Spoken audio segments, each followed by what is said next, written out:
Oh my god, oh my god, oh my god, oh my god. I always am one of those people on Twitter that are like, oh my god, do we really need another Drag Race franchise? Do we really need Drag Race, I don't know, Drag Race Denmark, Drag Race Luxembourg, Drag Race Olivia?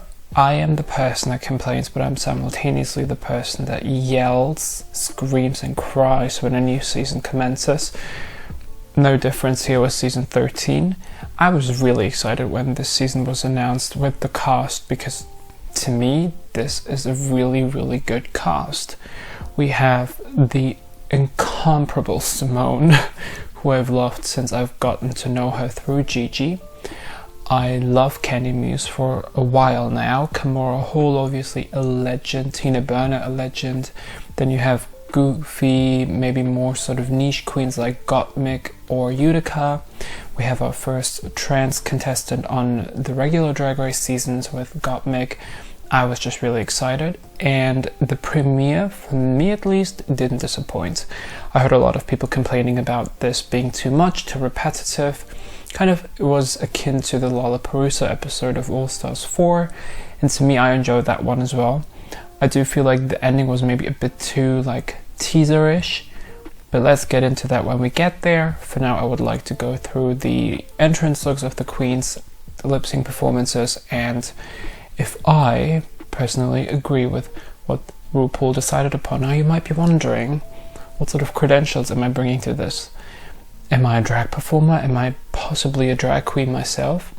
Absolutely not. I am just another cishet gay boy on YouTube voicing his opinions about stuff that I should probably keep my mouth shut on. But I'm gonna try and probably will be very nice about this. I don't intend to put anybody down, and I'm just gonna have some fun. Yes.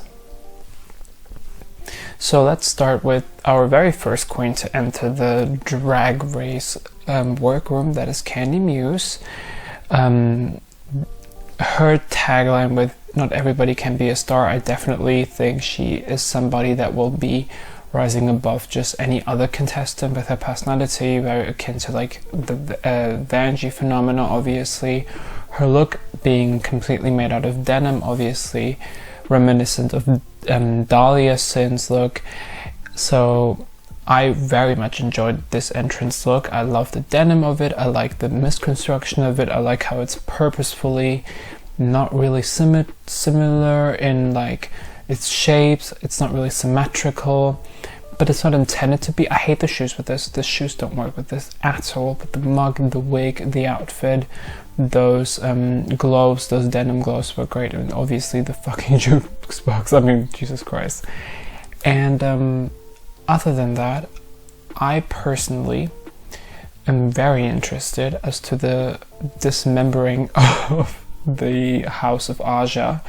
She alluded to it a bit right here, but I am hoping, and I'm assuming, that she'll get into it a bit more because I want to get the tea. I want it, please. Then we had our beloved Joey J, who came out in this, and I was thinking, oh, did she come out in this because she knew she was going to lip sync in this look? But then Denali said that she was not expecting to lip sync, which is why she wore the ice skates. So no, they had no idea that they were going to perform in these looks, which makes it that much more weird to me that you would decide to wear this as your entrance looks, especially with the wig, considering that Joey's whole appeal or brand is that she doesn't wear a wig. So that was a bit weird to me, but other than that, I love the look in general. I just would have wished there was more of a concept to it than it was. Yeah. As well as personality, I mean, she's really zany. She did the whole Heidi chicken thing. I'm sure she's not faking any of it. I'm sure that's just who she is. The whole dumb white girl brand. It was just a lot. Definitely one of the queens I wasn't super impressed with. And then can we talk about RuPaul's look? Like, she turned it out. And whenever, like, it was a zoom in on her makeup and that gold shimmer on her eyeshadow caught the light, it looked so gorgeous. Like, frack all you want, but girl, you are mug. Oh, Raven really did that. Then let's look into the two queens and the lip sync performance.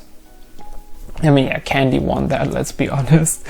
With the song, obviously, Call Me Maybe, it was pretty interesting to me because both seemed to be good performers for that song, and I think both did really well. But the second she turned the song on with her jukebox, went for a more comedic route with this very upbeat song, I really thought that, yeah, Candy won this, and she ended up winning, and I definitely agree with that.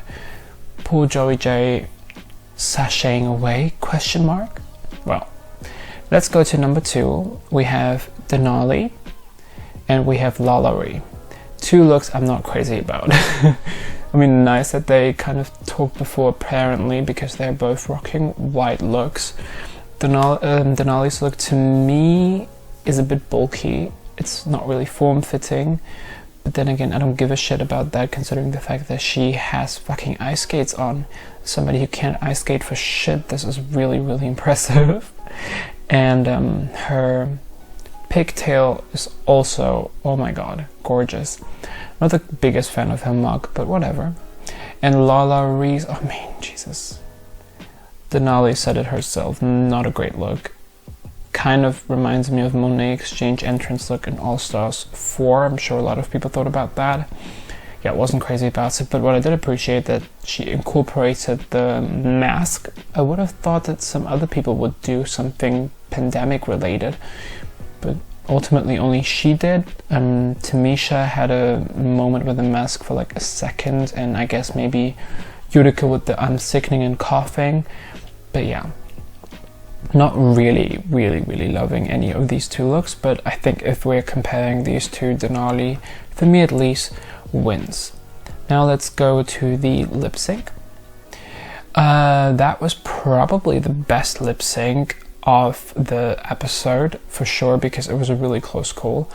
And I can see why some people say that Denali should have won. I ultimately do agree with Lalaurie winning due to the fact that she was much more controlled about it. Denali oftentimes was fumbling with her dress. It was obvious that she wasn't really comfortable performing with what she had on, which, I mean, understandable. But unfortunately, she did not last with Lalaurie. It could have gone either way ultimately, but I do agree that Lalaurie was a bit better than Denali was. Can we talk about the fact that some of these queens are already using their exit lines? Like, I know these queens have worked on their exit lines for months and months, probably ahead of time. Hers was like icy feeling spicy or something. Girl, no, don't use it now. Jesus, what are you going to use then? But yeah, she did. Poor her. Then we gotta look into the pork chop work. What was it? Pork chop loading dock, right? And can we talk about how shady it is of them to include Naysha Lopez in the pork chop collection? Technically, yes, she was the first one eliminated, but like, I mean, come on. That's fucking rude. She ended up coming back and stayed for much longer and was only eliminated through Chi-Chi DeVane, RIP. But I don't know, I thought it was a bit shady of them to include Naysha. But I guess it makes sense, otherwise they would have had to have made like a split image and that would have thrown off the aesthetic. I get it, but still shady as fuck. Yeah, now let's talk about the third duo. We have Simone with my favorite entrance line. Don't let the smoothness fool you, baby, which I think is from a song. I don't know, but I just loved it. I love the way she said it with her accents, and I love the look. It's inspired by a fashion editorial with Giselle Bündchen. I think it's very form-fitting, shows off her very great legs. I love the wig, I love the mug. Oh, gorgeous, gorgeous, gorgeous, gorgeous, gorgeous. And then we had Tamasha and Mon, in a look that I thought was really great. I mean, oftentimes with maybe more seasoned queens, the looks sometimes become a bit tacky, but I think this is a very strong look with those pointy shoulders, the big boobs, the tailored coat. I really, really like it. Like, tailored coats can be so hot when you try to be feminine with it, and I think this is a perfect execution of that. I like the mug, I like the hair. Maybe the hair could be a bit bigger, but other than that, I think it's a really successful look, at least in my opinion. But I personally am already in love with Simone, and also her onstage banter with Rupaul, with like, he did mention something about a cross-dresser. I mean, that was amazing. I already think she's great, and her style obviously is too. She's the drag sister of Gigi Goode, so I am assuming that she will turn out the fashion. And can we talk about Tamasha's confidence with, what did she say, with like, I'm not as good as I used to be, but I'm as good as I'm supposed to be. Like, that is my next like butt crack tattoo. Like, Trade will see this once he tries to uncover it behind there, because what the hell is that? Is such an inspirational quote.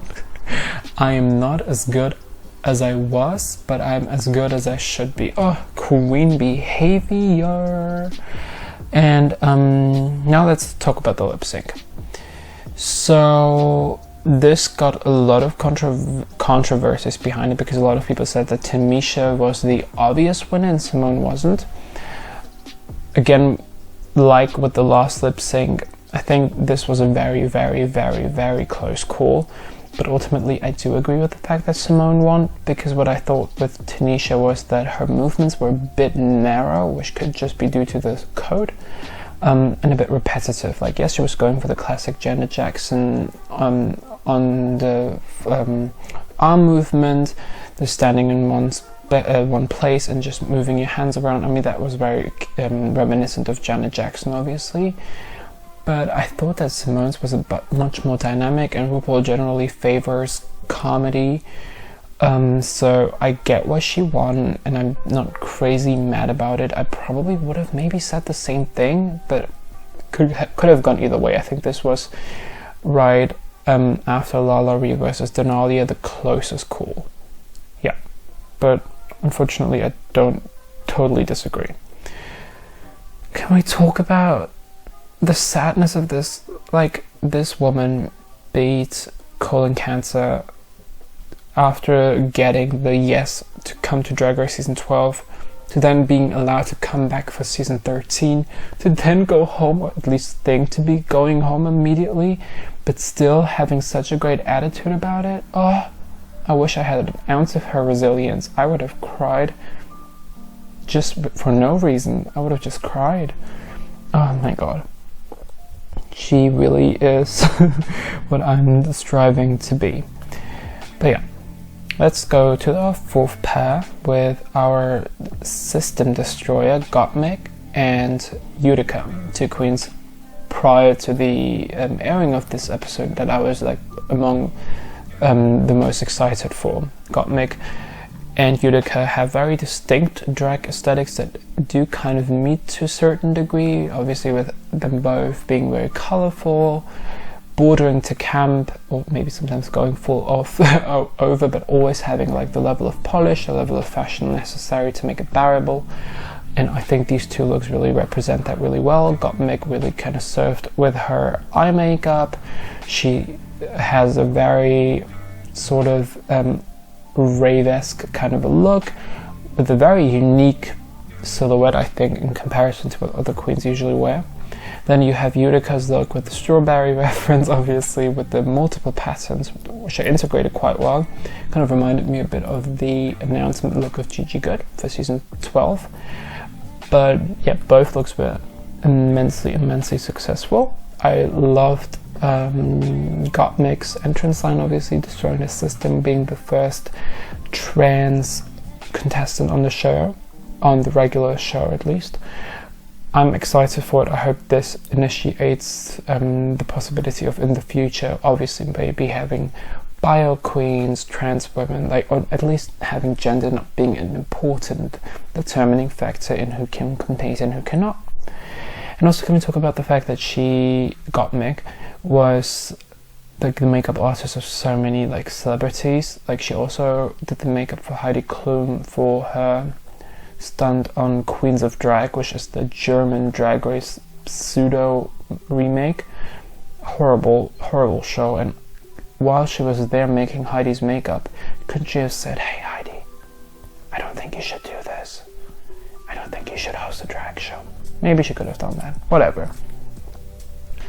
Other than that, really loved them both. Loved Utica, obviously. She's like Thorgy remixed with Gigi. I mean, it's great. Oh. And then the lip sync. First of all, I am so mad that they get to do Rumors by Lindsay Lohan, because that means I will not be able to do that, because that song is such a bop. I love that song so much. And I think they both kind of did a good job, but there was no doubt that Utica will not be doing well with a song like this. And Gottmik wasn't necessarily that great, but she was good enough to be saved. And yeah, I definitely think it was a deserving win. But can we talk about the fact that I'm not trying to be mean, but what the fuck? She was really banging that floor, huh? She was really banging it. Okay, let's go to our fifth pair, which is Rosé and Olivia Lux. I very much like both looks. Ultimately, Rosé's is a bit reminiscent of the Met Gala look by Casey Musgraves, or the General Moschino Barbie look, with the tightly tailored, almost leather jacket-esque pink armor. It is here converted into bodysuit with the rosé purse, obviously very adorable. Something about it though seems off to me. It might be the hair, maybe could have used a bit more structures, maybe a bit too tall, but ultimately it's a very successful look. Olivia Lux looking gorgeous, very WAP energy, I feel like. The wig is also very interesting because it's very asymmetrical, which totally works for this look and for what she's going for. They are both very similar in aesthetic and sort of a time period that they're referencing, which also makes sense considering the fact that both of them are very theatrical in their background. Rosé made a big point of saying that she is a comedy queen, but I didn't really see it. I was really wondering where that comedy was. Was that supposed to be the missing teeth? Because I'm not laughing. But yeah, whatever. I ultimately also wanted to notify about the fact that I think that Rosé out of drag is very attractive, until a friend of mine notified me about the fact that he looks very much like Shane Dawson. Now I can't unsee it. What the fuck? Other than that, the lip sync. I thought that Rosé should have won. I think that was pretty clear. I think it was clear that Rosé did better than Olivia. Olivia did great. I think Olivia did really good. She was much more sensual about it, but Rosé turned it out. Rosé obviously turned it out. I think it might have been because Rupaul was mad that Rosé made fun of his suit advice, and Rupaul was like, "No, you're not wearing a suit. You're going home." But yeah, and I also love the fact that Rosé is already portrayed as a villain, but I think we will get into that again later. But yeah, here I think Rosé should have won. That's the only lip sync that I totally disagree with, but I'm not mad about the fact that Olivia went forward, because I also love Olivia. Now, lip sync number 6, or trio 6, we have Tina Burner, Kimora Hall, and our Elliot with 2 T's.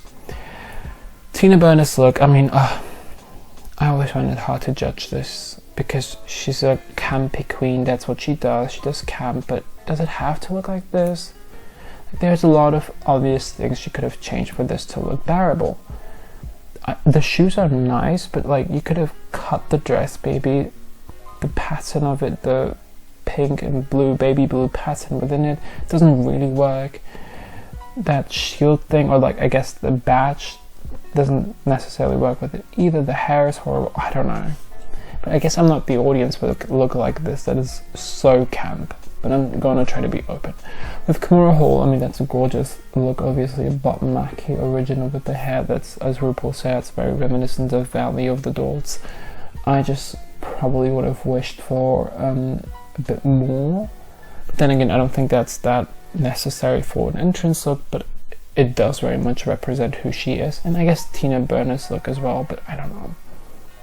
Am I crazy to say that it's horrible? Maybe I am. Elliot with 2 T's look is also not great. It's not great. Kimora had an easy job standing out here, because what the fuck?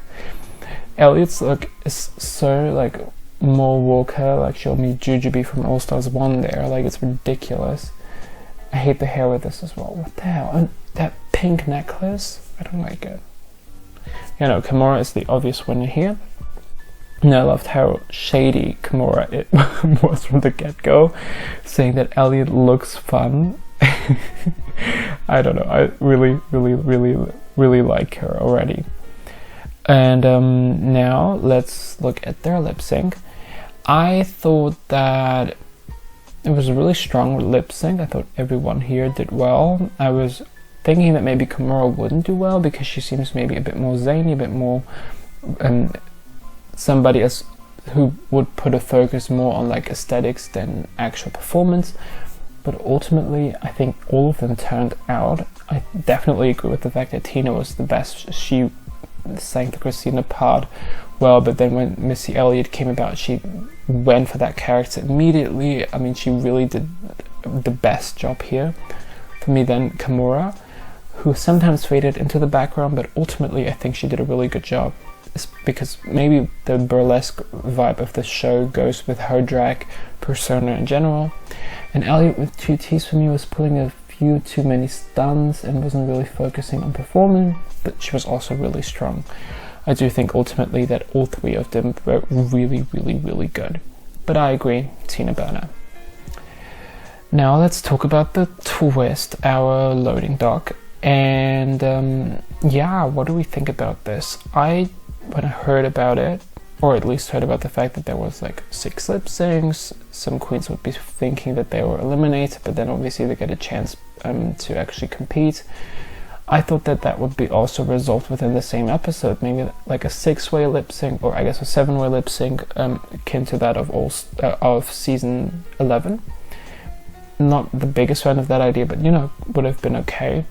Something like that, but because I feel like it's maybe a bit too harsh now to stop it right there. Next week they will have a main challenge with the queens that won and the eliminated queens, but I assume maybe like somewhat like an All-Stars 3 with the kitty girl group challenge. Like they will have an eliminated girls team and a competing team, and I assume that in an All-Stars fashion they will vote as to which of the eliminated queens has to go home. I don't think it's the worst idea, but I just think it's maybe a bit too harsh for the beginning. Like, I understand that we have to have twists, I understand that it has to be suspenseful, but also like we do not have to torment them like this. It kind of borders to becoming quite unfair, because you have now 2 challengers that are only performance related in the beginning. I don't feel like it's the best judgment. Ultimately, that was a very great entrance in my opinion. It's definitely not akin to the double opening of season 12. That was a lot better than other seasons. The cast for me is already very strong. Favorites for me are definitely Simone, Gottmik, Utica, Olivia as a favorite, Candy. People that I'm not that excited about yet, but maybe, you know, that can change, is Elliot with 2 T's, Denali, Tina Burner, Lalaurie, and Joey J. I'm not that excited about yet, but I mean, it's the beginning. I will obviously be very open-minded about it. Ultimately speaking, I am very excited for this season. I think this will be a great season. I hope they don't overdo it with twists and ruin like a fair competition. But I'm very excited, and I will make an effort of reviewing every episode from this point on. Excuse if maybe this one is a bit all over the place. It's my first time doing a review like this, and yeah. If you feel like it, definitely subscribe to my channel. I am also intending on doing other videos, maybe like my favorite queens, my favorite lip sync challenges, or stuff like that. Whatever you want to see and whatever I want to do, you'll find it here. Thank you so much for tuning into Dragged MP4, and I will talk to you soon. Bye bye.